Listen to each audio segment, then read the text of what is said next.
Did you meet her? I did meet Barb. Yes. Aaron said last very good years from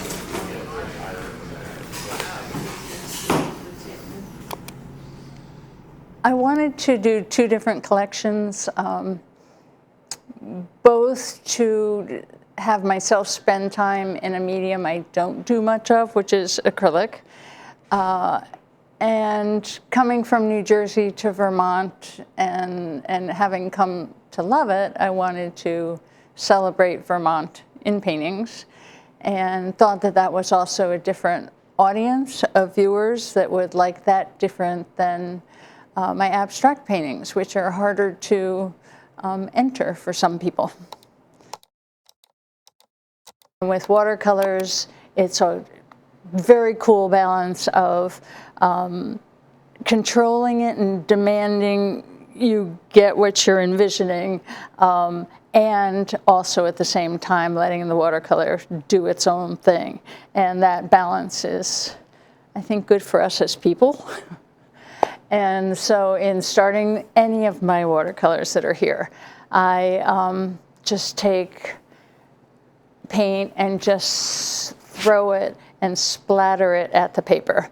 And then I throw salt on top of it, and it just bursts into whatever it wants to do. And then I let it dry, and I come back the next day, and there's this puddly, interesting mess. And then the whole rest of the process is organizing that mess. It's not fun to paint. It's a struggle the whole time until somewhere along near the end, you're like, before you tear it up, just stick with it a little longer and it will become beauty. You just have to persevere.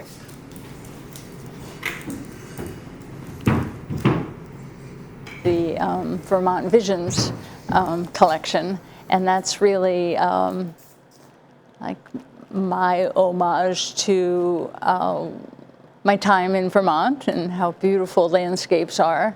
But I've never been a landscape painter, and I had to find a way to approach landscapes with some abstraction in there and adding things to what I'm calling lakescapes, where there's lines and different levels of depth that I can't define.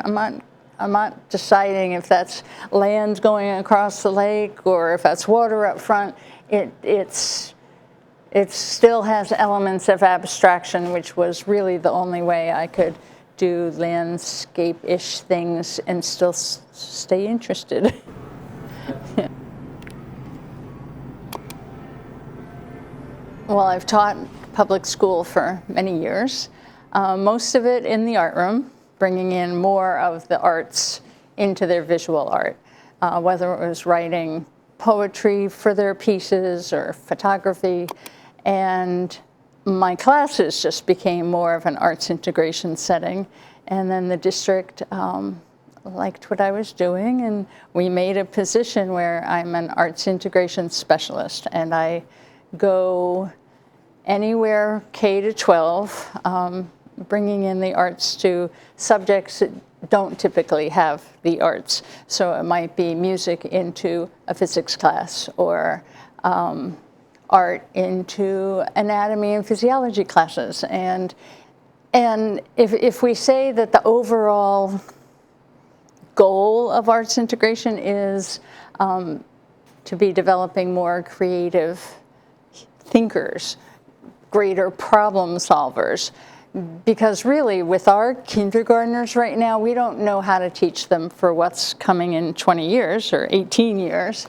What we do know is that we need these 18-year-olds to be confident, creative, problem solvers, and risk takers and all that good creative kind of stuff.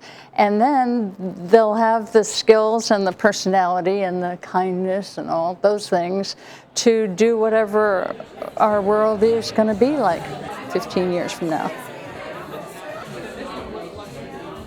And I am very grateful to Foam and Deep City for this opportunity. I mean, it's very exciting, and I have so many friends that have traveled to come see this, but mostly I'm grateful it made me work.